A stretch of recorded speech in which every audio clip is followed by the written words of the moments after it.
Salut salut! Bienvenue pour une nouvelle vidéo et pour un nouveau vlog. Peut-être vous l'avez remarqué, peut-être vous l'avez pas remarqué, il n'y a pas eu de vlog la semaine dernière parce que j'ai pas pu vlogger le week-end dernier. C'était pas prévu. Écoutez, c'est pas grave, je pense qu'en vrai vous vous en êtes remis, mais il y aura un vlog la semaine prochaine parce que là pour moi on est vendredi 11 octobre, il est 16h49, je suis rentrée du boulot, me suis fait un petit café, j'ai lu un peu, etc. Bref, je vais tourner deux vlogs sur ce même week-end, c'est-à-dire que un vlog, on va dire classique, où je vais blablater, parler d'à peu près tout, sauf de lecture, du coup, même si c'est la base de ma chaîne, parce qu'en parallèle de ce vlog-là pour vous, je fais un week-end à 1000 et je vlog le week-end à 1000. J'ai séparé les deux parce que ça va faire un beaucoup trop gros vlog de toute façon et je me suis dit, quitte à devoir le couper en deux, autant le couper en deux comme ça, je trouve ça mieux. Et puis le dernier vlog que vous avez eu pour vous, c'était un vlog week-end à 1000. Donc ça fait, comme ça fera un autre vlog entre les deux. Bref, on va quand même commencer par parler lecture un tout petit peu dans ce vlog et puis après ça sera dans le prochain vlog pour vous.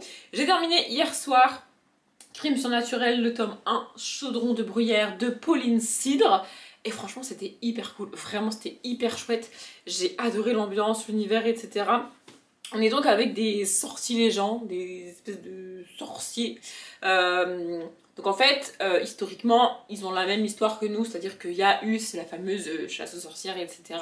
Au Moyen-Âge, les bûchers, les gens brûlés, etc. Enfin, Moyen-Âge, je sais pas trop si c'est Moyen-Âge, mais bref, vous avez compris. Sauf que il y en a qui ont survécu, il y en a qui avaient vraiment des pouvoirs, parce que personnellement je crois pas que les gens avaient des pouvoirs, je crois juste que c'était un manque de partage des cultures, enfin bref. Donc les gens avaient vraiment des pouvoirs, ils ont survécu, et maintenant il y a deux communautés séparées, les sortilèges d'un côté et les humains de l'autre, et il y a au milieu de tout ça, en termes de police, il y a le DCCS. Alors je sais même pas si on a le détail de ce que ça veut dire dans le bouquin, je suis pas sûre. Mais en gros, c'est un service de police avec deux personnes, géré par des humains un petit peu spéciaux, on va dire, et qui est chargé de faire le trait d'union entre la police humaine et les sortilèges quand il y a un crime qui potentiellement est de l'ordre du surnaturel. Bizarrement, en tout cas moi je trouve ça bizarre, mais ça arrive pas très souvent. Donc en gros c'est un petit service perdu au fin fond d'un immeuble et en gros ils se font chier les trois quarts du temps, si ce n'est plus. Mais là évidemment, au moment où nous on va les rencontrer, il y a des crimes, enfin il y a des personnes qui sont mortes de manière assez suspecte, assez bizarre et donc potentiellement surnaturelle. Et donc ils sont envoyés sur place dans un petit village paumé en France, c'est en France, pour enquêter là-bas. Donc on va suivre principalement le directeur de ce service qui s'appelle Bénédicte. J'ai eu beaucoup de mal avec ce prénom parce que moi je connais une Bénédicte et j'ai eu du mal, mon cerveau a eu du mal à intégrer que c'était un mec, mais ça c'est personnel. Enfin, bref, donc voilà, c'est le chef du service et il est envoyé sur place, c'est lui le plus haut gradé sur place et c'est lui qui dirige l'enquête et il a en fait il a des espèces de, c'est pas des visions mais il fait des rêves soit du passé, soit du futur des gens qu'il côtoie plus ou moins. Il est humain, mais il fait ces rêves-là, c'est pour ça qu'il est au DCCS aussi. On a aussi son assistante un petit peu qui s'appelle... mince, comment elle s'appelle? C'est quelque chose... Cézanne, voilà. Elle c'est pareil, elle est humaine, mais dans sa famille il y a l'un de ses très très vieux ancêtres qui est un sorcier. Donc elle a une espèce de réminiscence de ça, je vais pas non plus tout vous détailler ici. Et donc elle l'aide dans les enquêtes, elle s'occupe en général principalement de la partie administrative, mais là elle l'aide vraiment sur place dans l'enquête. Et ensuite on a Lycaon, qui est lui un sortilège et qui a fait des études assez critiquées par son peuple, parce que son métier c'est d'aider la police dans les crimes surnaturels. Et donc il est en lien, enfin il est comment dire, il travaille avec des humains et c'est assez mal vu du côté des sortilèges, surtout qu'historiquement ce poste là, enfin la dernière personne qui a occupé ce poste là, ça s'est très très mal fini pour elle. Et en plus il a une position, en fait il a choisi ce métier là alors qu'il y avait personne qui le faisait depuis des années, parce que de toute manière de base il était mis à l'écart dans les sortilèges. Donc il s'est dit quitte à être mis à l'écart, autant faire un truc utile et qui en plus n'est pas apprécié de base, puisque de toute façon il n'est pas apprécié de base. Et donc on va suivre ces 3 personnages là qui débarquent dans le petit village pour enquêter sur ces morts, ces disparitions. Et franchement j'ai adoré, vraiment j'ai trouvé l'ambiance absolument géniale. Et on a 2 choses que j'aime pas normalement dans les bouquins, mais là ça l'a fait vraiment. On a des chapitres très long, on a des chapitres de 30-40 pages. En fait, c'est pas vraiment des chapitres, c'est que l'histoire se passe sur 5-6 jours, et en gros, un jour égale un chapitre. Voilà, donc le bouquin fait 200 pages, 250 pages, donc voilà, un jour égale un chapitre sur 5 jours. Ça vous donne une idée de la longueur des chapitres. J'aime pas les chapitres trop longs, je l'ai déjà dit plusieurs fois, mais là en fait, dans chaque chapitre, on change de point de vue, et donc ça fait comme des paragraphes. En fait, ce que j'aime pas dans les chapitres longs, c'est que ça m'empêche de découper ma lecture facilement. Moi je l'ai déjà expliqué plusieurs fois sur cette chaîne, je suis pas capable de prendre un bouquin, de me poser pendant 1 heure et de lire non-stop. Je lis 10-15 minutes et j'arrête de lire.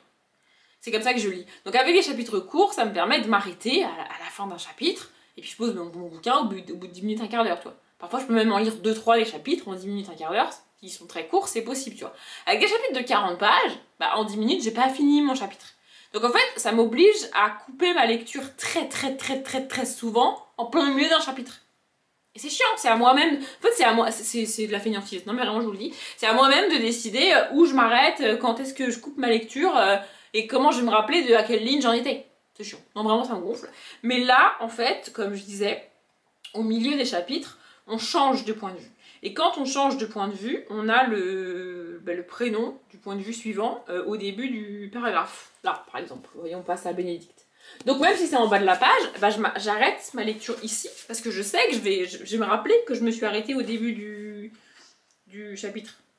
Enfin, au début pas du chapitre, mais de la nouvelle personne, vous voyez, là c'est Lycaon par exemple. Et ça arrive quand même toutes les 3-4 pages dans le chapitre. Donc ça fait des espèces de mini-chapitres dans les chapitres. J'aime bien aussi quand il y a parfois des petites étoiles ou juste sauter une ligne dans la mise en page, vous voyez. Donc ça va pas trop déranger. Et la deuxième chose que j'aime pas trop en termes d'histoire, c'est quand on a une alternance de temps. Ça me gonfle, vraiment. Et là c'est le cas. En fait on a un chapitre sur un jour avec l'enquête et Bénédicte, etc. qui enquête sur place au petit village, qui essaie de comprendre si c'est effectivement surnaturel, si ce qui se passe dans la forêt d'à côté, etc. Et puis on va avoir des interludes, ça s'appelle comme ça, qui font 2-3 pages, avec des personnes qui ont vécu dans ce village-là dans les années 1500, je crois. Comme ça, évidemment, il faudrait que je trouve un interlude, mais c'est compliqué. Voilà, 1592, vous voyez. Et j'aime pas quand on a des alternances de temps, mais là, en fait, il y a ces personnages-là qu'on suit dans les interludes, on les croise quand même de nos jours dans l'enquête. C'est pas, ils sortent pas de nulle part. En fait, on connaît, dès le premier interlude, on connaît le lien entre ce qui se passe en 1592 et l'enquête. Donc, ça m'a pas dérangé. Vraiment, j'ai adoré l'ambiance à tel point que je suis dégoûtée parce que c'est un tome 1, c'est marqué partout, c'est affiché partout. Et le tome 2 est pas sorti. Tome 1 est sorti en 2022, donc on n'a toujours pas de tome 2. Voilà. Mais ça m'a aussi redonné envie d'aller faire un tour sur le site des éditions du Chat Noir. J'y vais rarement, et en fait les livres des éditions du Chat Noir, je les vois rarement. Je sais pas si... Je pense pas, j'ai pas l'impression qu'ils aient des partenaires et qu'ils envoient des services presse. Parce que parmi toutes les booktubeuses que je suis, je vois pas trop passer les livres des éditions du Chat Noir. Je les voyais et j'en entendais parler sur la chaîne de Lily Bookin à l'époque où elle était éditée là-bas. D'ailleurs, ces livres donc de Alice Saint-Germain sont toujours disponibles chez les éditions du Chat Noir, mais aujourd'hui elle est plutôt, elle fonctionne plutôt en auto-édition. Donc en fait, elle parle plus de la maison d'édition puisqu'elle est plus éditée là-bas réellement. Mais c'est pas une maison d'édition dont j'entends souvent parler, et en vrai c'est une maison d'édition avec un univers qui m'intéresse, enfin, de la fantaisie, fantastique, des sorciers, des fantômes, des vampires, c'est un peu mon truc, tu vois. Donc je vais aller faire un tour sur le site, et puis je crois qu'elle a écrit d'autres choses, Pauline Cidre, c'est même sûr. Donc il faudra que je regarde si c'est disponible chez les éditions du Chat Noir ou pas. Et aussi, les éditions du Chat Noir, c'est des bouquins que je vois jamais, j'allais dire rarement, mais non, je les vois jamais d'occasion, en fait. Quand je fais des recherches sur des sites, je tombe jamais sur les éditions du Chat Noir par hasard comme ça, et en bouquinerie, je les vois jamais. Je sais même pas comment la maison d'édition arrive à survivre, tu vois.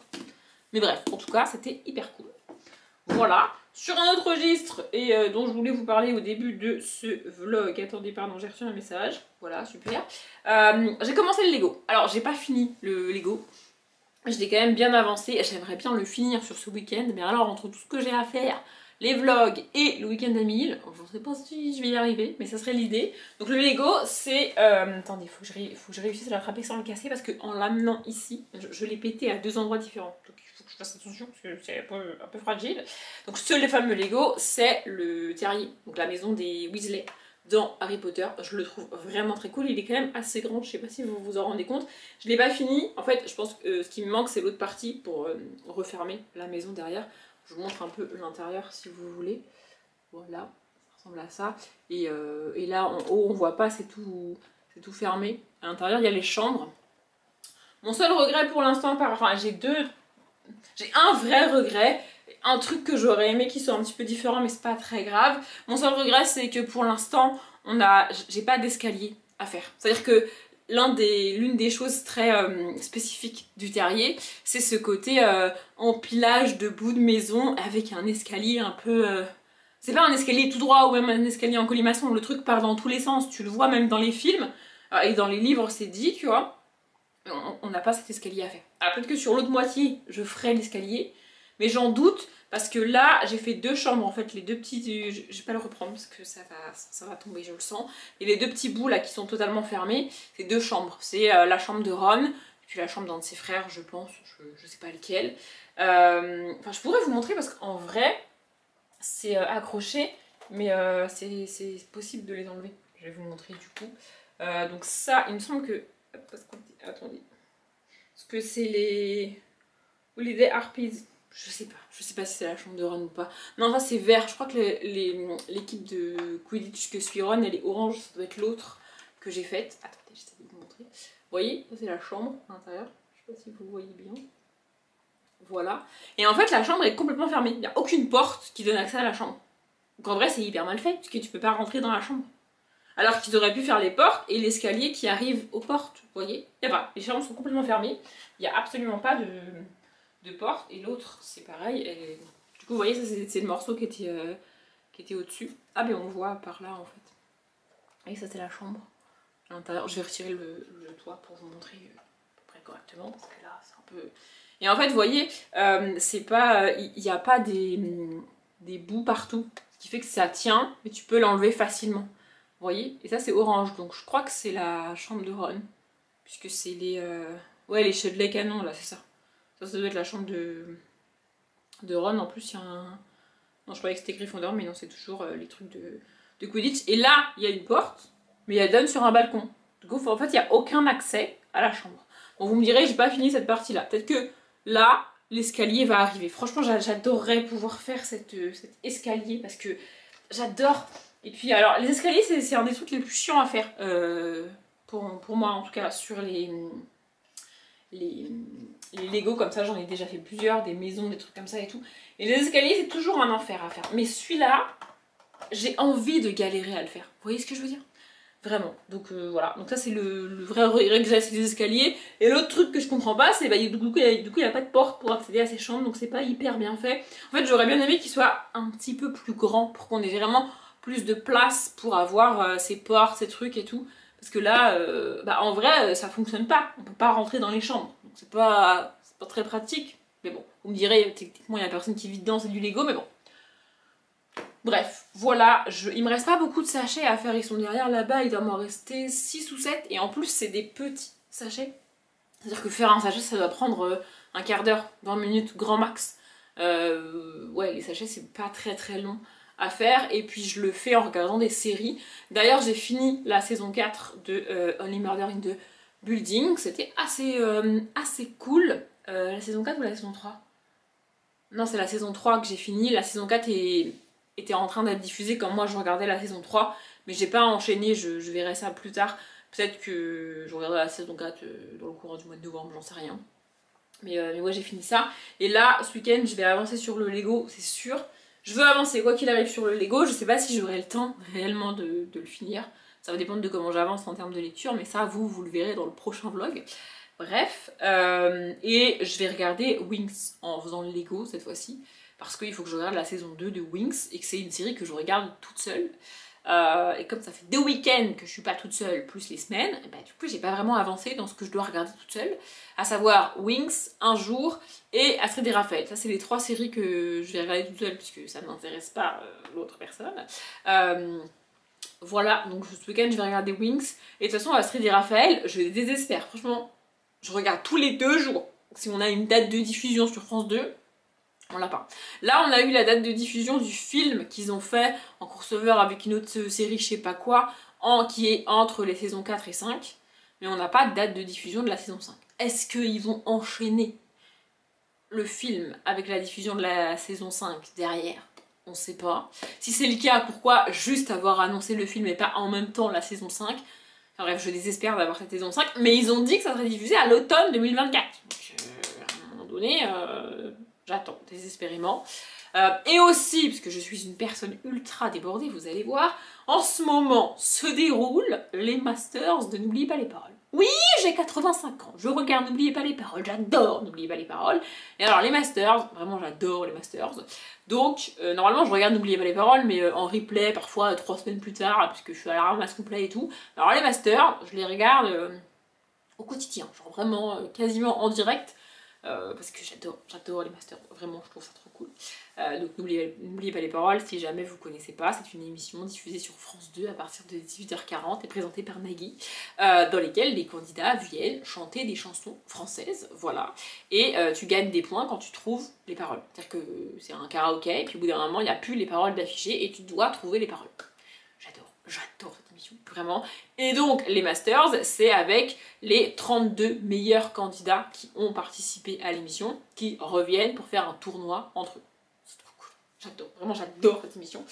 Bref, voilà. Là, je vais aller lire, vous vous en doutez, parce que je suis quand même censée faire lire 1000 pages d'ici dimanche soir, donc ce serait peut-être bien que je me bouge les fesses. Et puis, je vous reprendrai plus tard pour faire un petit détail sur... un petit point sur les films que j'ai vus, les séries que j'ai vues, et j'ai vu pas mal de trucs, parce que je ferai ça en 2 fois, parce qu'au bout d'un moment j'ai soif, et puis j'ai ma gorge toute irritée à force de parler, mais je ferai ça dans ce vlog, c'est sûr, et j'espère vous montrer dans ce vlog le Lego fini. Ça serait bien. Par contre, si vous voulez m'entendre parler de lecture, il faudra attendre la semaine prochaine. Encore une fois, le vlog du week-end à 1000, ça sera dans une semaine pour vous. Voilà. Il est un petit peu plus tard pour tout vous dire, je viens moi d'ouvrir le prochain vlog pour vous. C'est très bizarre de tourner 2 vlogs en parallèle comme ça, mais enfin bref. Et comme je suis installée et que du coup j'y ai pensé, je me suis dit que j'allais le faire maintenant. J'ai acheté une petite décoration de Halloween. En fait on est allé à Action. Pourquoi on est allé à Action d'ailleurs? Je sais même plus. Je sais plus. On cherchait un truc, bref on est allé à Action. Me demandez pas, bref. Sauf qu'évidemment, qu'est-ce qui se passe quand tu vas à Action fin septembre, début octobre? Alors il y a les décos de Noël, ça me gonfle, mais bref, elles sont déjà là. Mais il y a aussi quelques petites décorations de Halloween. Bon, en même temps, ils ont mis les décorations de Halloween, il me semble, au mois d'août. J'y avais pas été, franchement, exprès, parce que, pour 2 raisons. Le Action qui est le plus près de chez moi, je l'aime pas du tout, vraiment, je me sens pas à l'aise dans ce magasin, vraiment, c'est horrible, bref. Et, si tu m'emmènes dans un magasin rempli de décorations d'Halloween, c'est extrêmement risqué pour mon contentement. Enfin, je veux dire, à un moment donné, tu vois, c'est... Voilà. Mais là, on y a été pour totalement autre chose. On est passé devant. D'ailleurs, c'était très drôle. Pardon, on a été coupé. Je sais plus ce que je disais. Oui, Action. Ah oui, c'était très drôle, c'est ça que je disais. En gros, la personne avec qui j'étais était en train d'aller chercher c'est pourquoi on était venu dans Action, tu vois. Et moi, je me suis arrêtée devant le stand des décorations de Halloween, tu vois. Et genre, elle m'a dit, mais qu'est-ce que tu fous? Qu'est-ce que tu fais là? Je disais, franchement, je peux pas. Tu m'amènes dans Action, il y a plein de décorations d'Halloween. Moi, je peux pas repartir sans décoration d'Halloween. Je lui dis, franchement, les décorations de Noël, tu verras, j'en ai rien à foutre. Alors vraiment, je m'en branle. Pardon pour le gros mot. Mais par contre, Halloween, c'est Halloween. Enfin, je veux dire, à un moment donné, c'est... Vraiment, j'ai dit un truc du style comme ça, Halloween, c'est la vie, tu vois. Et il y a une femme qui passe à ce moment-là et qui dit, ouais, je suis d'accord. Bref. J'ai été raisonnable, déjà parce qu'il n'y avait pas grand-chose, honnêtement. Et ensuite, parce que j'ai pas non plus pris le temps de réellement fouiller dans le rayon, parce que j'allais repartir avec le rayon entier sinon. Et j'ai pris ça. Non, mais vraiment, c'est trop... C'est trop, j'adore. Et puis ça s'allume. Attendez, je vous allume. Vous voyez ? Je sais pas si vous voyez bien, c'est trop mignon, vraiment c'est trop chou. Et alors je l'ai prise en me disant, bon c'est pas grave, ça rentrera pas dans mes bibliothèques, mais c'est pas grave, vas-y je la prends quand même. Comme l'espèce de chandelier là que j'avais acheté il y a 2 ans je crois. Je me suis dit c'est pas grave, je la mettrai ailleurs, je la poserai ailleurs. Et en fait, elle passe dans les bibliothèques. Ah, je voulais vous montrer, mais vous voyez rien. Là, vous voyez, elle passe dans les bibliothèques. Peut-être que vous l'avez d'ailleurs déjà vue en fond de vidéo, parce que du coup, j'ai inversé les décos pour la mettre, parce que je voulais absolument la mettre. Et il se trouve que j'ai pas encore filmé de vidéo avec moi à l'heure où je vous parle, mais potentiellement, on la voit dans les fonds des vidéos, donc c'est trop bien. Si j'y pense, peut-être que je l'allumerai en fond de vidéo, je verrai à la caméra ce que ça donne si elle est allumée. Mais voilà, je suis fan de Halloween. Vraiment, on est dans ma période de l'année préférée, vraiment, j'adore cette période de l'année. Bref, je vous laisse parce que moi, j'ai des trucs à faire. On est donc samedi, aujourd'hui pour moi, il doit être quelque chose comme 14 h et je pense que vous avez l'habitude à force. On est dans ma chambre parce que ma machine est en train de tourner. Ce matin, j'ai principalement lu, mais bon, vous verrez ça dans le prochain vlog comme je vous l'ai déjà dit. Et j'ai pris du temps. En fait, j'aime bien quand j'ai des tâches ménagère principalement et assez relou à faire, regarder un truc, lancer un truc d'une certaine durée et en gros je fais mes trucs pendant que je regarde ce que j'ai lancé et quand c'est fini bah, je m'arrête même si j'ai pas forcément fini ou alors parfois j'ai juste envie de finir, ça me prend 5 minutes de plus et je finis comme ça, c'est fait. Je pense qu'on est beaucoup à faire ça en vrai. La plupart du temps je fais ça en regardant N'oubliez pas les paroles, les émissions, parce que je les regarde pas en direct comme j'ai expliqué, mais là du coup je suis très à jour sur N'oubliez pas les paroles puisque ce sont les masters, donc j'ai pas d'émission à regarder, donc exceptionnellement je fais ça en regardant un vlog. C'était un vlog de Nina Quill qui durait genre 50 minutes. Je regarde pas la totalité des 50 minutes parce qu'en gros je regarde que les passages où elle parle, les passages où elle montre des images avec de la musique et tout. Alors soit je suis vraiment occupée en train de faire un truc et je peux pas m'arrêter et bah, donc je laisse le passage, mais la plupart du temps je l'avance parce que ça m'intéresse pas. Bref, et donc en regardant son vlog j'ai détendu, plié et rangé mon linge. Bon, je vais pas ranger l'étendoir parce que bah, j'ai lancé une autre machine, toujours en regardant la vidéo, et j'ai fait la vaisselle. Voilà, j'ai pas fait toute la vaisselle parce qu'il y en avait quand même pas mal et j'avais un peu la flemme et puis la vidéo était finie donc bref, voilà. J'ai mangé devant les vlogs de Marie, parce que du coup, si jamais vous n'êtes pas au courant, Marie, donc Enjoy Phoenix, fait des vlogtobres. C'est le même principe que les vlogmas, mais en octobre. Donc, c'est-à-dire qu'elle publie un vlog par jour tout le mois d'octobre, ce qui est assez chouette, même si moi je préfère les vlogs longs. J'aime bien le principe du vlog quotidien, comme le fait, comment elle s'appelle, mince, Léna, au mois d'août. Mais là, les vlogs de Marie, j'avoue que c'est pas trop mon délire. Genre là, le dernier qui est sorti, celui d'hier, que j'ai pas encore regardé, il dure 11 minutes. Je trouve que c'est quand même vraiment très court. Mais bon, c'est pas très grave. Bref, j'ai regardé quelques vlogs hier soir parce que j'étais à la ramasse et je les ai pas du tout regardés jour par jour. Et puis j'en ai regardé 2, je crois, en mangeant ce midi parce que ça se mange. Non, ça se regarde plutôt vite. D'ailleurs, j'ai mangé de manière équilibrée ce midi. Donc je vais vous dire ce que j'ai mangé parce que c'est quand même assez rare, d'autant plus quand je suis toute seule. Mais là, il en restait, donc du coup, j'ai mangé une quiche saumon épinard. Une quiche saumon épinard faite maison par moi-même. Oui, vraiment. Il m'arrive de cuisiner. C'est parce que c'est pas mon kiff de cuisiner, mais il m'arrive de cuisiner. Donc bref, j'avais fait ce truc-là. Et évidemment, c'est une quiche assez grande, donc j'ai pas fini, donc j'en ai mangé à midi. Bref, si je vous reprends maintenant, c'est parce que je me suis dit que j'allais faire une pause pour moi en termes de lecture. Et je me suis dit du coup qu'on allait faire un point, vous et moi, ensemble, là maintenant, sur ce que j'ai regardé depuis la dernière fois que je vous ai parlé de ce que j'avais regardé. Est-ce que c'est français? Pas vraiment. Et alors par contre, il va falloir que je fasse gaffe parce que j'ai rajouté des films, notamment, que j'avais vus avant et que j'avais pas mis sur l'appli. Donc en fait, je les ai mis là dans mon historique sur Seriebox, le site. Ça dit que je les ai vus il y a 2 jours, alors qu'en fait c'est pas le cas, tu vois, c'est juste que je les ai rajoutés il y a 2 jours. Enfin, bref, donc ah oui, ça je vous en avais parlé, Good Girls Guide to Murder ou Meurtre mode d'emploi en français, donc c'est une série adaptée d'un livre. Je vous en avais parlé comme quoi on l'avait commencé et franchement j'ai bien aimé, c'était assez chouette. Maintenant, je trouve qu'il y a des choses qui passent bien en livre et qui passent pas bien en série, notamment le final ici. Donc dans cette série en gros on va suivre une jeune fille, d'ailleurs je connais pas le nom de l'actrice, si j'ai le courage au montage je vous l'écrirai probablement par là, mais c'est l'actrice qui joue la colocataire de Mercredi dans la série Mercredi étant jouée par Jenna Ortega, elle je connais son nom, voilà. Bref, on a eu du mal, parce que j'ai pas regardé cette série toute seule, et on a eu du mal à retrouver qui elle était, parce que sa tête nous disait quelque chose, mais elle a pas du tout le même look dans les deux séries, donc on a galéré vraiment, mais c'était elle. Bref, l'actrice. Donc en gros, l'histoire, c'est donc cette jeune fille, qui s'appelle je sais plus comment, je suis désolée, qui, elle doit avoir 15-16 ans par là, et en gros elle doit faire un projet scolaire, genre une espèce de devoir de fin d'année, enfin bref, qui compte pour son entrée en fac, etc., pour son dossier machin bidule, et elle va choisir pour ce projet là, de mener une enquête dans la petite ville dans laquelle elle habite. Il me semble que ça se passe en Angleterre,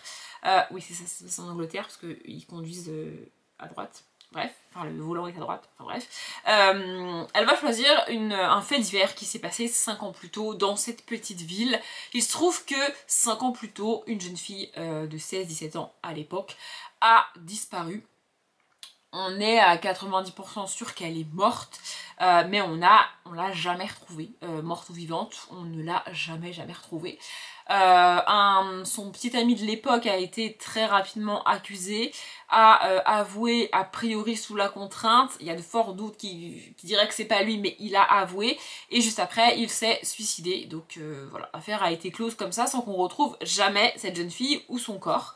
Et elle va décider d'enquêter là-dessus, parce qu'elle connaissait ces personnes-là. Alors du coup, elle enquête à l'âge qu'avait à peu près la victime et l'accusé au moment des faits, mais 5 ans plus tard. Donc en fait elle a 5 ans de moins que eux. Vous voyez, donc elle les connaissait, mais elle n'est pas tout à fait de la même génération. Enfin bref, donc voilà, on va la suivre, elle va enquêter là-dessus, elle va s'associer avec un des proches de l'accusé, en fait, d'une personne qui a été accusée du meurtre alors qu'il n'y a même pas de corps, en fait. Et donc voilà, c'est une série en 8 épisodes, je crois, et on suit ça. Et en fait, le problème, c'est que, alors, l'enquête est vraiment très cool, t'as le temps de te faire tes suppositions, etc. On en a débattu, comme j'ai pas regardé la série toute seule, etc. C'était assez chouette, et en fait, le final est extrêmement précipité. Autant dans un bouquin, c'est assez cool que le final, enfin moi je trouve ça assez cool quand je lis un livre en thriller, en enquête, en truc policier comme ça, d'avoir un final que j'ai pas vu venir en fait, mais où l'auteur ou l'autrice va quand même un petit peu prendre le temps de m'expliquer, de me détailler, et peut-être aussi que dans le livre, les personnages liés à ce grand final ont un peu plus d'importance et on a un peu plus de détails sur eux, parce que là dans la série c'est vraiment des personnages qu'on croise une ou deux fois et puis bim, le grand final est révélé, ils sont liés à ce grand final là, mais en vrai on les connaît pas tant que ça, et c'est pas tant qu'on les a pas soupçonnés, c'est juste qu'on n'a pas pu les soupçonner parce que avant le grand final il y avait rien pour les soupçonner quoi. Et autant en livre ça passe bien ce genre de truc, autant en série j'ai trouvé ça un peu en mode ouais mais la fin c'est précipité, c'est trop rapide, je sais pas, c'est bizarre. Après je peux pas vous dire si la série est bien adaptée ou pas, parce que non seulement j'en ai pas lu le livre, mais en plus je ne le connais pas, donc je peux pas vous dire. Mais en tout cas la série était quand même assez chouette. Voilà, on l'a fini et c'était sympa. J'ai aussi vu Raya et le dernier dragon, mais je pense que je vous en ai déjà parlé. Il me semble, en tout cas je l'ai vu. J'ai fini la saison 3 de Les Murder in the Building comme je vous l'ai dit. J'ai bien aimé cette saison, c'était assez chouette. Maintenant je me demande comment ils vont réussir à toujours se renouveler, parce qu'on va quand même arriver à la saison 4, avoir des morts toujours liés au même building dans New York. Même si c'est New York, ça fait un peu gros, donc je sais pas trop, mais je vais regarder la saison 4 à un moment donné ou à un autre, où là on va arriver à une série chelou, bref. Ensuite on a regardé Slow Horses, je sais pas trop comment ça se prononce, qui est aussi... Alors je sais pas si c'est une série anglaise, attendez, je peux cliquer et vous dire, en vrai je suis un peu débile, j'aurais pu vous dire le nom de l'autrice en cliquant aussi. Est-ce que c'est une série anglaise? Est-ce que je peux avoir... Est-ce que je peux avoir l'info? Ah, c'est une série anglaise et américaine qui se passe à Londres, donc en Angleterre, et en gros, on va suivre un peu une équipe de bras cassés. c'est vraiment présenté comme ça dans le résumé. Et dans les faits, c'est un peu le cas. En gros, on est avec un des pôles de la CIA anglaise, donc. Mais c'est un peu le service où si t'as fait une grosse connerie, mais pas assez grosse pour être viré ou ne plus pouvoir exercer en tant que policier ou en tant qu'agent secret, etc. On t'envoie là-bas. Voilà. C'est un peu le service de la dernière chance, duquel jamais personne n'est sorti, c'est-à-dire que tu vas là-bas, tu finis ta carrière là-bas, et c'est le service où ils sont dans un vieil immeuble, tout délabré, et en gros ils enquêtent pas, ils font rien parce qu'ils ont fait des conneries, et parce qu'ils sont là-bas, parce que ils savent pas trop quoi en faire, donc ils sont là-bas et puis c'est tout, et en gros ils font des petits trucs mais qui n'ont rien à voir avec réellement le rôle d'agent de la CIA, tu vois. Sauf que au tout début de la... En fait, le pilote est vraiment très bien fait, très bien construit. Et c'est délicat de vous résumer ce qui se passe dans la série sans vous spoiler le pilote. Mais je vais essayer. Donc en gros, on a au tout début de la série un homme qu'on va suivre dans cette équipe-là. Donc il y a le chef et puis il y a d'autres... Enfin, il y a 4 ou 5 membres de l'équipe, plus leur chef. Et on suit principalement l'un des membres de cette équipe-là. Qui va petit à petit mener son enquête de son côté, alors qu'en fait il est pas censé le faire parce que c'est pas à son service de le faire, mais il se fait chier, il s'ennuie, donc il enquête.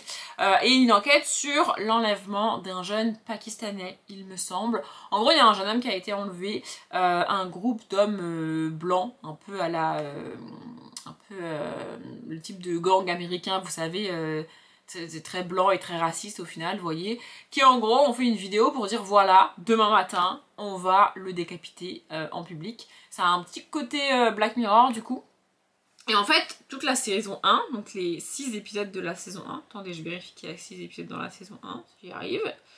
C'est ça, les 6 épisodes de la saison 1, chacun durant entre 40 et 50 minutes, se passe sur une même nuit. C'est-à-dire qu'on a le pilote, et puis ensuite, on a cette enquête qui démarre et en fait, tout se passe sur une nuit et le début de la matinée sur la fin de la saison, mais vraiment, tout se passe en une nuit. Donc c'est 5 épisodes sur une seule nuit, ce qui fait qu'on a vraiment le détail des événements heure par heure et de comment ils avancent là-dessus, puisqu'en fait, ils ont enlevé le Pakistanais, ils ont fait la vidéo en mode demain matin à 7h, on le décapite. Donc en fait, il faut le retrouver avant 7h. Donc toute la série se passe de nuit. Et puis on suit cette enquête là avec, tu sens bien que c'est pas les meilleurs agents de la Terre, tu vois, donc ils font des erreurs, ils font des trucs un peu débiles. Petit à petit, il va un petit peu plus ou moins embrigader les autres membres de l'équipe dans son enquête, le personnage qu'on suit. Le chef est d'ailleurs très très cool, il est joué par Gary Oldman. Bon, je sais pas si vous connaissez Gary Oldman, mais bref. Voilà. Et donc on a vu ça. Franchement, on a bien aimé, c'était assez chouette et j'ai dû faire des pieds et des mains pour pas qu'on enchaîne avec la saison 2. Parce que sinon, parce que pour rappel, je regarde toutes ces séries et tous ces films dans le cadre du Pumpkin. Mon but, c'est de regarder toute la liste des films et des séries que j'ai déjà mis dans le Pumpkin et de regarder une deuxième liste de 6 films et 6 séries pour les recaler dans les catégories du Pumpkin. Donc en fait, si on enchaîne toute une série, bah ça fait qu'une catégorie pour moi. Donc j'ai fait des pieds et des mains pour pas qu'on enchaîne. On n'a pas enchaîné, mais je pense qu'on va pas tarder à regarder la saison 2 de toute façon, parce qu'à un moment donné, bah on en a envie, quoi. Voilà. Ensuite, on a regardé quoi d'autre, je ne sais pas. Attendez, parce que j'ai fait n'importe quoi, j'ai perdu la page, là. On a... Ah oui, non mais alors ça c'était nul, vraiment. Ensuite on a regardé Mayfair Witches. C'est une série adaptée des livres de Anne Rice. En lançant la série, je savais pas que c'était adapté de livres et encore moins de Anne Rice. C'est pas moi qui ai choisi cette série. Mais bon, je me suis dit un truc de sorcière, vas-y go, tu vois. Donc on a regardé le premier épisode et j'étais en mode c'est très chelou quand même. Mais on a continué, on a été au bout de la saison. Honnêtement, si j'avais regardé la série toute seule, j'aurais pas été au bout. Mais cette personne aime bien aller au bout des choses même quand c'est nul. Vraiment, on a passé la saison entière à dire c'est nul, ça n'a ni queue ni tête, ça part en couille, ça ne ressemble à rien du tout. Mais on a quand même été au bout. Et j'ai appris en cours de saison que c'était adapté d'un livre de Anne Rice. Et avec le recul, ça me surprend pas. Parce que j'ai déjà essayé de lire Entretien avec un vampire principalement, et un autre livre, il me semble, de l'autrice, et c'est des univers complètement barrés. En fait, c'est des univers construits sur du fantastique, donc, ici avec des sorcières en l'occurrence, ou avec des vampires, tu vois, et toutes les avancées du bouquin et toutes les explications que t'as ne tiennent que par « bah oui, bah c'est magique, c'est pour ça que c'est comme ça ». Alors je veux bien que ce soit du fantastique, mais c'est pas possible en fait, enfin genre, vraiment il y a des trucs, ça n'a ni queue ni tête. Pour l'histoire, on va suivre une jeune femme qui s'appelle, je ne sais plus comment, peut-être vous dire comment elle s'appelle, attendez. Entre temps j'ai un peu modifié le cadrage parce que j'avais l'impression que vous étiez de travers, mais je sais pas si vous êtes droit maintenant. Écoutez, bref, en gros on suit, j'ai perdu son nom entre temps, Rowan, une jeune femme d'une trentaine d'années qui vit à San Francisco. Elle a été adoptée quand elle était bébé. Elle le sait depuis toujours, c'est pas un secret. Elle est médecin. Et à quelques moments de sa vie, il s'est passé des trucs très bizarres. Et nous, on la rencontre, elle a une trentaine d'années, au moment où ces événements un petit peu bizarres vont s'accélérer. C'est très mal fait d'ailleurs, mais enfin, bref. Et sa mère est atteinte d'un cancer. C'est pareil, t'as l'impression que ça se fait en 5 minutes, la meuf décède de son cancer, mais vraiment ça se fait en 5 minutes chrono dans la série, vraiment le timing est très mal géré dans la série, j'ai trouvé. Je ne peux pas dire ce qu'il en est de l'adaptation de nouveau parce que j'ai pas lu les Anne Rice, mais pour ce que j'ai déjà lu de Anne Rice et ce que je connais de l'autrice, ça me surprendrait pas que la série soit bien adaptée, au moins dans les grandes lignes, parce que vraiment c'est... Bref, donc on va suivre cette personne. Et donc suite à la mort de sa mère, elle essaye de retrouver sa famille d'origine. Et elle va se rendre compte que même si elle sait qu'elle a été adoptée, peut-être que sa mère ne lui a pas tout réellement dit sur sa mère biologique en fait. Elle va finir par apprendre qu'est-ce qu'il en est de sa famille, tu vois, et par se rendre sur place à la Nouvelle-Orléans, là où vit sa famille, et à partir de là, elle va en apprendre plus sur son héritage familial, notamment en tant que sorcière. Mais vraiment, cette série n'a ni queue ni tête. Il y a des trucs extrêmement dérangeants, extrêmement loufoques. Comme je l'ai dit, tout est expliqué par « bah ouais, mais c'est des sorcières, du coup, c'est des sorcières ». C'est la seule explication qu'on a, c'est « bah ouais, mais c'est des sorcières, bah ouais, mais c'est des sorcières, c'est comme ça, c'est tout ». C'est un peu comme si dans Harry Potter, on disait il parle fourche-langue, bah ouais, mais c'est un sorcier. Ça suffit pas comme explication, tous les sorciers ne parlent pas fourche-langue, ça n'a aucun sens d'expliquer tout par bah ouais, mais c'est une sorcière. Mais c'est la seule explication qu'on a tout au long de la série. Le final de la série, c'est complètement barré, vraiment. Ça n'a aucun sens. Et on a fini la saison 1 en se disant on a fini la série. Pas du tout, pas du tout. Je ne sais pas par quel miracle cette série qui n'a ni queue ni tête, qui part en couille, qui ne ressemble à rien. Vraiment le pitch de base c'est elle va découvrir ses pouvoirs et sa famille complètement barrée, vraiment complètement barrée, et plus on avance dans la série en fait moins on a d'explications parce que la seule réponse qu'on a c'est elle a des pouvoirs, c'est une sorcière. Ah mais elle a des pouvoirs, hein, c'est une sorcière. C'est vraiment tout ce qu'on a. Et on suit tous ces événements qui s'enchaînent sans aucune logique, sans aucun... Vraiment, ça n'a aucun sens. Aucun sens. Je ne sais pas par quel miracle cette série a été renouvelée. Sachant qu'elle est en plus pas très bien notée du tout sur Seriebox. Mais elle a été renouvelée. Voilà, si vous voulez par curiosité aller voir cette série, faites-le, c'est le moment, c'est Halloween, c'est tout ça. Allez-y, vraiment. Si vous aimez Anne Rice, et vous n'aimez pas que ça a été adapté en série, et bien maintenant vous le savez. Après je critique pas du tout, je dis juste que à moi cette explication de c'est une sorcière, ça ne me suffit pas. Et je trouve que ça n'a aucun sens, vraiment, voilà. Mais si vous aimez, eh bien sachez que c'est adapté en série. J'ai plus de batterie, donc je vais m'arrêter là, je reprendrai plus tard. J'ai vu des films aussi dont je voudrais vous parler, mais je vous en parlerai une autre fois quand j'aurai de la batterie. Il est 21h50 et j'ai reçu un colis. Oui bon d'accord, j'ai reçu le colis ce matin, j'ai reçu le mail qui me disait ce matin que mon colis était dans la boîte aux lettres. Mais j'avais la flemme d'aller le chercher, donc je suis allée le chercher à genre 20h, un truc comme ça. Bref, je me suis dit, étant donné que je vlog, même si ce n'est pas un colis de livres ou même de stickers, je vais l'ouvrir avec vous. Voilà, de toute façon c'est moi qui décide. Ouvrons ce colis, je sais pas parfaitement ce qu'il y a dedans, c'est moi qui ai commandé évidemment, et je priais même si je suis pas croyante, bref, pour qu'il arrive aujourd'hui ou plus tard, parce que j'en ai besoin demain. Et les dieux auxquels je ne crois pas sont avec moi, puisqu'il est arrivé aujourd'hui. Merveille fantastique, c'est un colis Airbust. Et c'est pour ça, précisément, que je voulais ce colis aujourd'hui. Ça, c'est le masque Airbust. Airbust, pour ceux qui ne connaissent pas, c'est une marque qui fait des produits pour les cheveux. Voilà. Des shampoings, des masques et des élixirs de pouce, des trucs comme ça. Enfin, bref, moi j'ai la flemme de faire une vraie routine cheveux et d'utiliser tous ces trucs. Franchement, j'ai trop la flemme. Mais j'utilise leur shampoing maintenant depuis des années. Ça doit bien faire 4-5 ans que je les utilise. De mémoire, je les utilisais déjà quand j'étais chez mes parents, je crois. Bref, mais là j'ai pas pu recommander les shampoings parce qu'ils n'étaient pas disponibles. J'utilise en fonction des disponibilités sur le site, soit les shampoings faits pour les cheveux bouclés et secs, parce que malgré mes racines horribles, mes cheveux sont secs, bref. Soit le basique, le bleu, le rose, là, le shampoing est rose, je crois, et l'après shampoing bleu, ou l'inverse, enfin bref. Mais là il n'y avait pas, donc j'ai commandé quand même parce que j'avais plus de masque. Donc ça c'est le masque Long et LCSR masque. Voilà, donc cheveux pour, un masque pour cheveux longs et en bonne santé.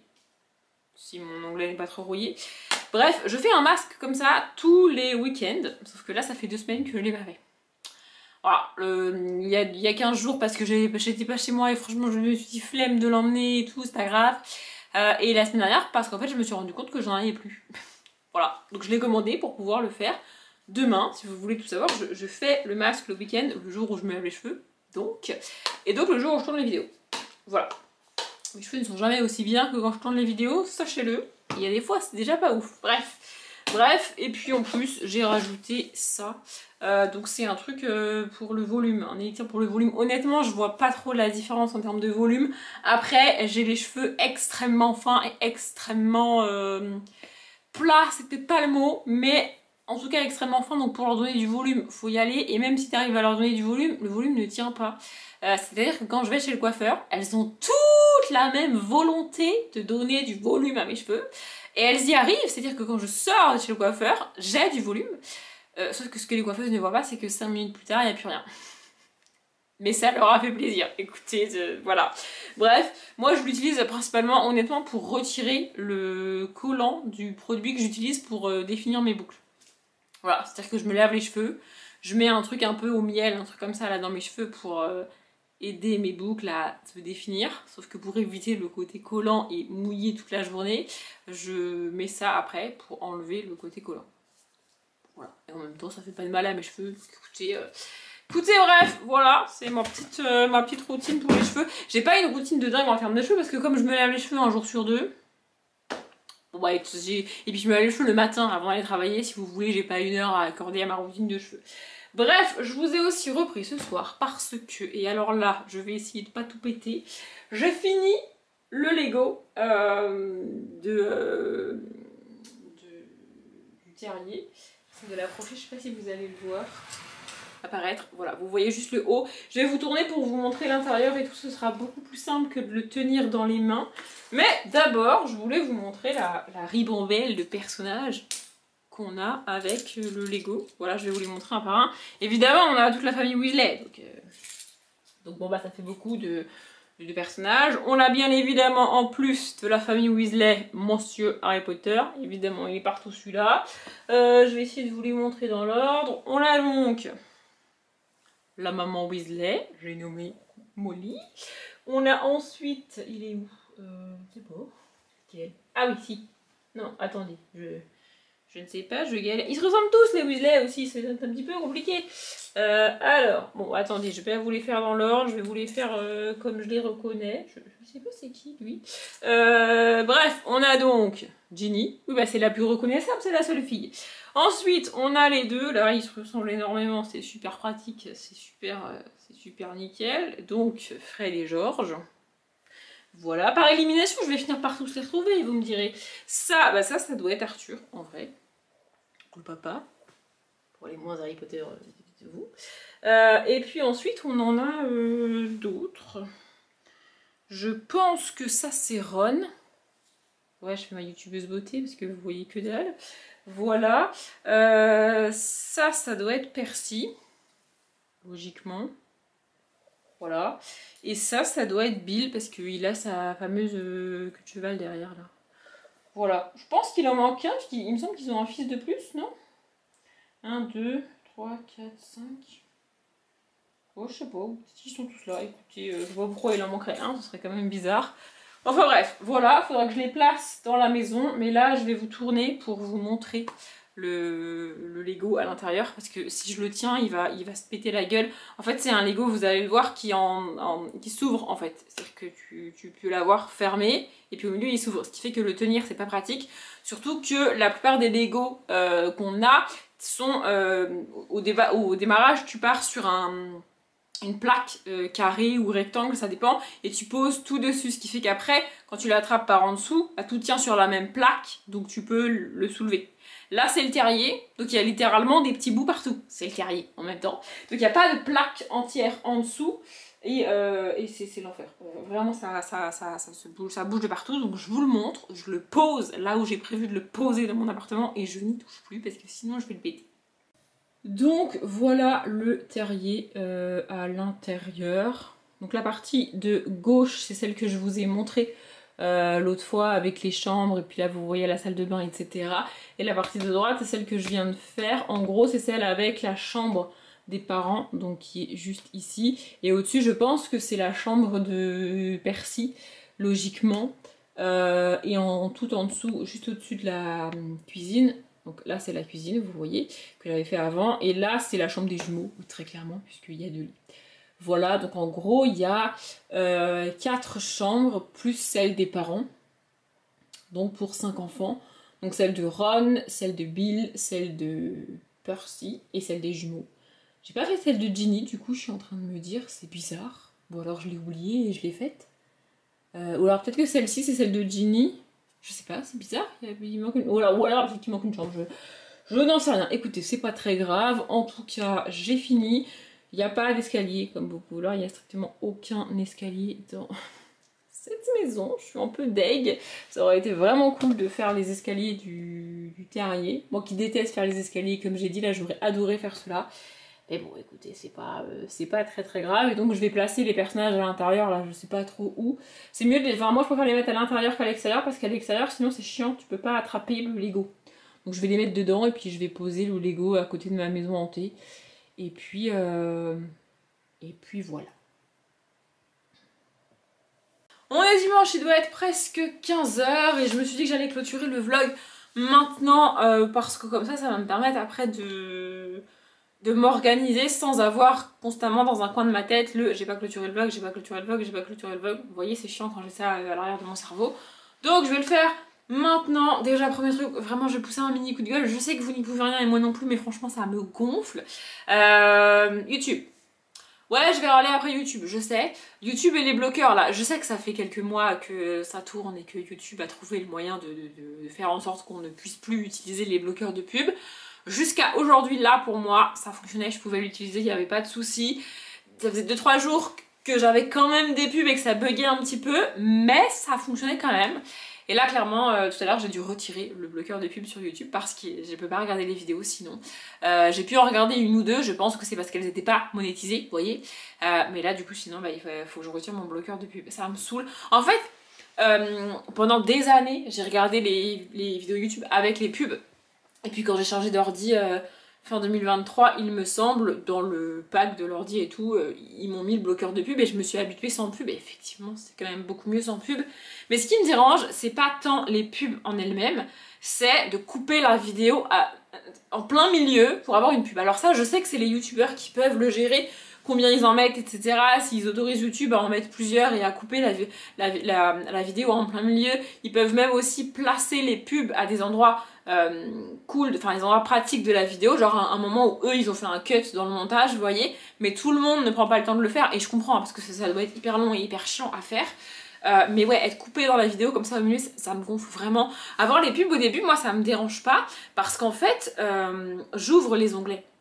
C'est-à-dire que je prends ma page d'abonnement, ma page de suivi, ou mon feed YouTube en fait, sur lequel il y a toutes les vidéos, ou quasiment toutes les vidéos, je sais pas, bref, on s'en fout, de toutes les chaînes auxquelles je suis abonnée, et j'ouvre les vidéos que je veux regarder dans les onglets, vous voyez, et ensuite, Donc s'il y a une pub au début, c'est pas grave, tu vois. Je lance la vidéo comme ça, ensuite je fais pause et je regarde la vidéo parfois dans l'après-midi, le lendemain, etc. Donc la pub du début, elle me dérange pas parce qu'en fait, c'est pas je clique sur la vidéo et je la regarde et du coup je me tape la pub. Je fais d'autres... Enfin, vous voyez, j'ouvre plusieurs vidéos en même temps donc ça me dérange pas. Mais les pubs du milieu, vraiment, ça me gonfle. Mais ça me gonfle. Et alors en plus j'ai tendance à regarder des vidéos longues, des vidéos de 50 minutes, 1 heure, 1 h 20.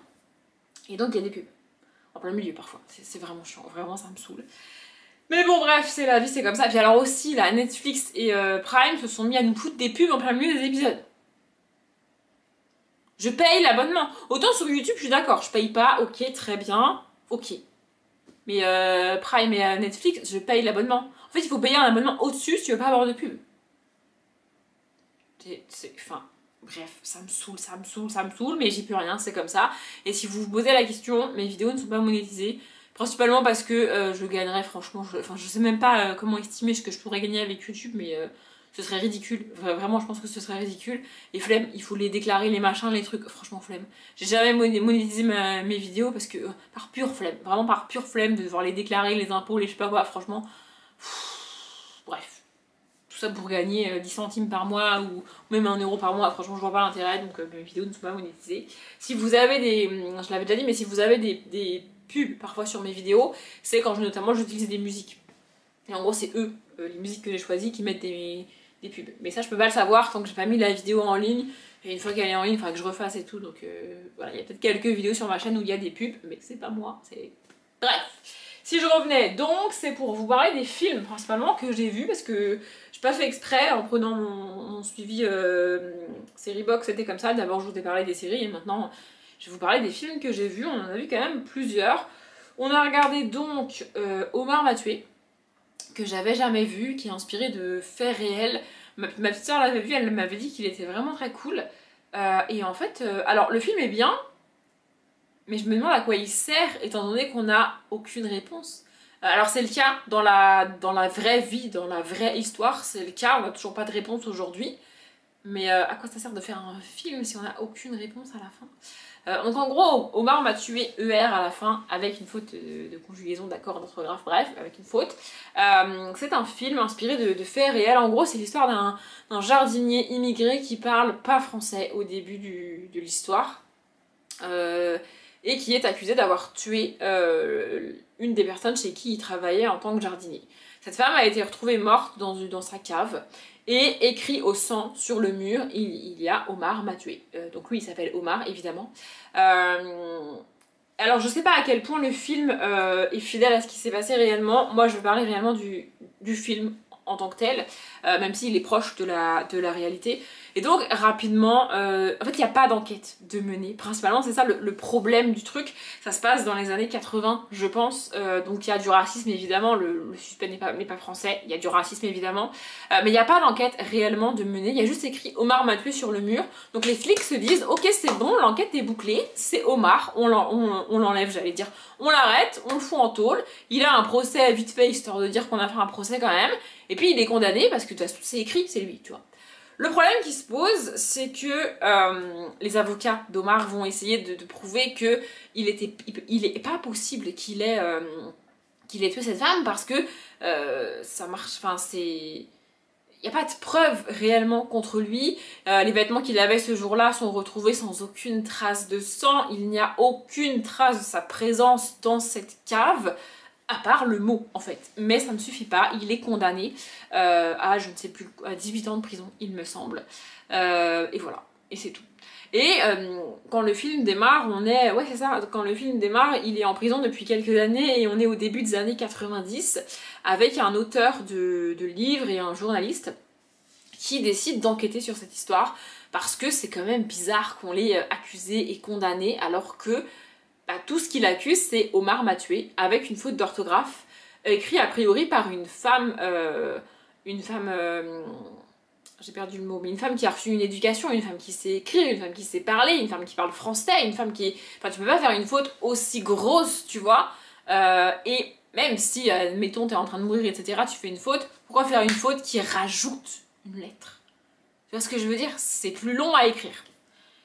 Donc ce journaliste va essayer d'enquêter, de refaire les trajets qu'il aurait dû faire ce jour-là pour la tuer, et on va se rendre compte que y a eu plusieurs versions, on ne sait même pas quel jour précisément elle est morte au final. Ça, je pense que c'est vrai, c'est-à-dire qu'au début ils ont dit qu'elle était morte le dimanche. Et puis ensuite, les experts ont refait leurs calculs, etc. Et 4 experts ont dit qu'elle était morte en fait le lundi.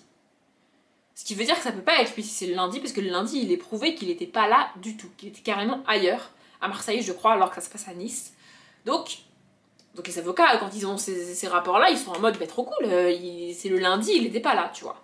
Et là, bim, retournement de situation, le juge annonce que les 4, écoutez bien, les 4 experts se sont trompés, c'est une faute de frappe, en fait, et qu'elle est bien morte le dimanche. Parce qu'en fait, eux, ils parlent pas en dimanche ou en lundi, ils mettent la date. Donc en fait, c'est juste un chiffre qui change. Vous voyez, j'ai plus les dates en tête, mais c'est ça. Voilà, et puis il y a plein de trucs comme ça dans l'affaire. En gros, quand tu regardes le film, tu comprends bien que c'est pas possible qu'il l'ait tué. Et en fait, moi, ce qui me frustre le plus, c'est que, admettons, c'est lui. Admettons, c'est lui. Évidemment, j'ai pas précisé, mais Omar crie et répète qu'il est innocent et qu'il n'a rien fait. Bref, admettons, c'est lui. Moi, ce qui me dérange, c'est qu'il n'y a pas d'enquête. On n'a jamais cherché quelqu'un d'autre, on n'a pas fait d'enquête de voisinage, on n'a pas réellement fait les prélèvements correctement, encore une fois, c'était dans les années 80. Les rapports des experts qu'on change en un claquement de doigts, c'est quand même légèrement abusé. Et en gros, l'accusation, c'est marqué Omar m'a tué, c'est un étranger, il voulait de l'argent, il l'a tué. C'est tout. Et il est condamné. Alors dans son malheur, il a été quand même gracié par le président de la République de l'époque, à savoir Jacques Chirac. Ça c'est pareil, c'est vrai. Et depuis sa sortie, il essaye de nouveau de prouver son innocence. J'ai fait des recherches assez rapides là, après avoir vu le film, pour voir où ça en était aujourd'hui. Et tous ces appels, tous ces recours qu'il peut faire juridiquement lui sont refusés.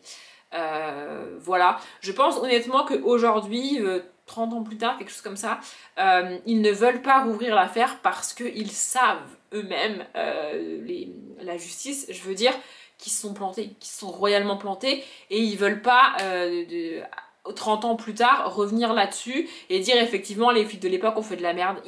Ils refusent de faire ça, surtout que dans leur tête ils sont en mode bah c'est bon, il est libre maintenant. Tu vois, ça changera rien. Sauf qu'en attendant, il est libre et il a été gracié, mais il est toujours considéré comme coupable. Et plus que tout, si c'est pas lui le coupable, bah on sait pas vraiment qui c'est en fait. Parce qu'on n'a jamais vraiment cherché. Bref, donc le film était quand même assez chouette, mais comme l'histoire est pas finie, il n'y a pas vraiment d'explication et de... Moi j'aurais bien aimé savoir à la fin du film si c'est réellement lui ou pas lui, ou qui l'a tué, tu vois. Et on sait pas, parce que on sait toujours pas aujourd'hui dans la vraie vie, tu vois. Bon après j'ai mis des films que j'avais vus avant parce que je m'en suis rendu compte, bref. Ah oui, après on a tenté ça. Alors je le compte même pas pour le Pumpkin parce que franchement on a regardé 10 minutes du film et on s'est dit c'est pas possible. Donc le film c'est Wish. C'est l'histoire d'une ville dans laquelle le roi a de la magie et arrivé à un certain âge, chaque habitant de la ville fait un souhait. Et de temps en temps comme ça, parce que le roi il a envie, il exauce un souhait. Ok, très bien. Mais le contexte c'est vraiment chelou. On a dû regarder 10 minutes du film. En 10 minutes on a 3 chansons. Alors j'ai rien contre les Disney et les dessins animés dans lesquels il y a des chansons, des musiques, etc. Le problème c'est que 3 chansons en un quart d'heure, allez on va être gentil, ça fait quand même beaucoup. Et puis les chansons sont nulles. Enfin, prends ton temps pour faire 3-4 belles chansons sur 1 heure et demie de film, mais si c'est pour pondre 10 chansons sur le film, et en fait elles sont toutes nulles, bah ça sert à rien, tu vois. On est loin des musiques de Aladdin, du Roi Lion, etc. Vous voyez, non, c'est vraiment des musiques où ils répètent 15 fois les mêmes choses, la mélodie c'est la même et tout, enfin, vraiment, c'était vraiment nul. Et puis, je sais pas, le personnage principal qui est une jeune fille qu'on suit, j'ai trouvé ça très chelou. Il y a des problèmes de temps et de génération. Il y a des âges qui vont pas. Vraiment, j'ai trouvé ça mal fait. Très mal fait. Ça nous a très rapidement saoulé et on a arrêté de regarder. Donc, alors, je ne le compte même pas pour le Pumpkin, ça ne sert à rien. Ensuite, on a regardé Enola Holmes 2, que j'ai vraiment adoré, j'ai vraiment beaucoup aimé. J'adore ces films, vraiment, je trouve cet univers très cool. J'avais essayé les BD, je l'ai déjà dit, j'ai pas réussi, peut-être que je tenterai les livres, mais vraiment, j'ai adoré Enola Holmes 2. Donc, on retrouve Enola qui a ouvert son agence de détective, sauf qu'en fait, comme on est dans les années, je sais pas, courant 1700, peut-être début 1800, un truc comme ça, à Londres, et qu'elle est une jeune femme de 16 ans, un truc comme ça, tu vois, on la prend pour l'assistante de Sherlock Holmes, et à chaque fois qu'on vient la voir, on lui demande si Sherlock Holmes peut enquêter, et en fait elle explique que c'est elle qui va enquêter, c'est elle l'enquêtrice, c'est son agence de détective, et les gens sont en mode « une jeune femme ?» mais pas du tout. Donc en fait elle n'arrive pas à percer avec son agence de détective, jusqu'à ce qu'une jeune fille vienne la voir et lui demande de l'aider parce que sa sœur a disparu. Et là, on va en découvrir plus sur les conditions de vie des femmes à l'époque. On est à une époque où les femmes commencent à travailler, donc peut-être courant du 19e plutôt, mais elles font des emplois que les hommes veulent plus faire, donc des emplois notamment à risque, et là on va parler d'une fabrique d'allumettes avec des produits chimiques utilisés, et pas cool du tout pour les femmes, mais c'est comme ça, elles n'ont pas le choix, enfin, si elles veulent travailler et gagner leur vie, c'est comme ça, tu vois. Et voilà, et on va la suivre dans cette enquête-là, un petit peu soutenue par Sherlock, et puis avec toujours le personnage masculin qu'on a rencontré dans le film 1 ou dans le tome 1, je ne sais pas. De nouveau, je peux pas vous dire à quel point c'est bien adapté ou pas des livres. Ce que je peux vous dire, c'est que j'ai adoré le film 2.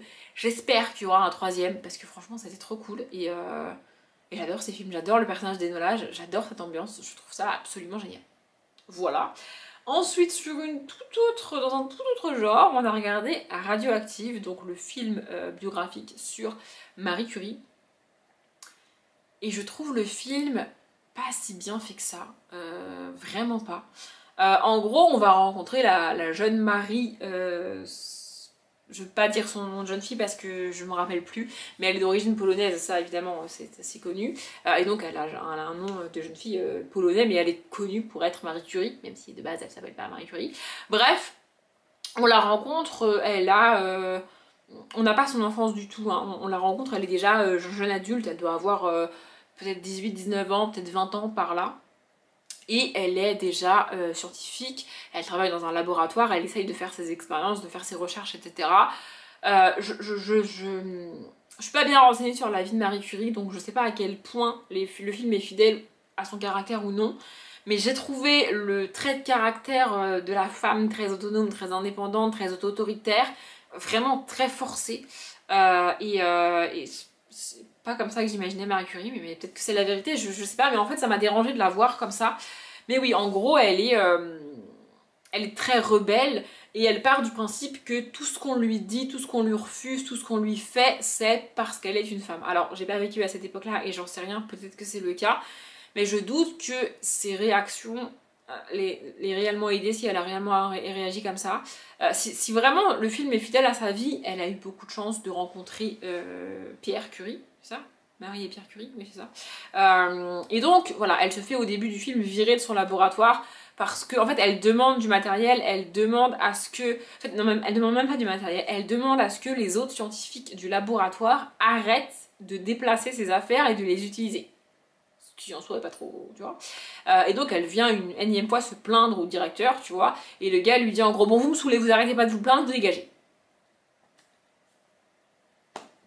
Un petit peu violent, tu vois. Et suite à ça, elle va rencontrer Pierre Curie qui va lui proposer de s'installer dans son laboratoire et tout. Mais elle est vraiment sur la défensive constamment. Elle est en mode, si vous croyez que je vais devenir votre femme, vous vous mettez le doigt dans l'œil. Par contre, on est d'accord que vous me rendez service parce que je suis une scientifique, hein, il n'est pas question que je vous doive quelque chose en échange. Elle est vraiment constamment sur la défensive, mais pendant tout le film, même une fois mariée, etc., elle est constamment sur la défensive. C'est pas comme ça que j'imaginais Marie Curie, du coup ça m'a un petit peu dérangée, mais bon, bref. Et donc ensuite on la suit dans ce laboratoire avec Pierre Curie, ils vont effectivement finir par se marier, ils vont avoir des enfants, et ils vont découvrir de nouveaux éléments, donc le polonium et le radium, il me semble. Et puis, en fait, le seul truc du film que j'ai trouvé bien fait, c'est que on a donc la vie de Marie Curie, du moment où elle rencontre Pierre Curie jusqu'à la fin de sa vie à elle, puisque Pierre Curie meurt bien avant elle. Il meurt dans un accident de voiture, de voiture de l'époque, hein, les chevaux, etc. Mais c'est un accident de voiture quand même, bref. Donc on a vraiment toute sa vie, et en fait, en parallèle de ça, on a des images de ce qu'a apporté le polonium et le radium qu'ils ont découvert. Donc c'est principalement des images tristes, on va pas se mentir, hein, c'est des catastrophes naturelles, des incendies, des Tchernobyl, des trucs comme ça, tu vois, la guerre, etc. Mais on a aussi des trucs positifs, la radio, c'est du radium quand même, enfin c'est lié, vous voyez. Il y a aussi des traitements du cancer qui ont été mis en place grâce à ça. Et j'ai trouvé ça très cool qu'ils montrent ça aussi parce que c'est une part beaucoup moins connue des découvertes de Marie Curie.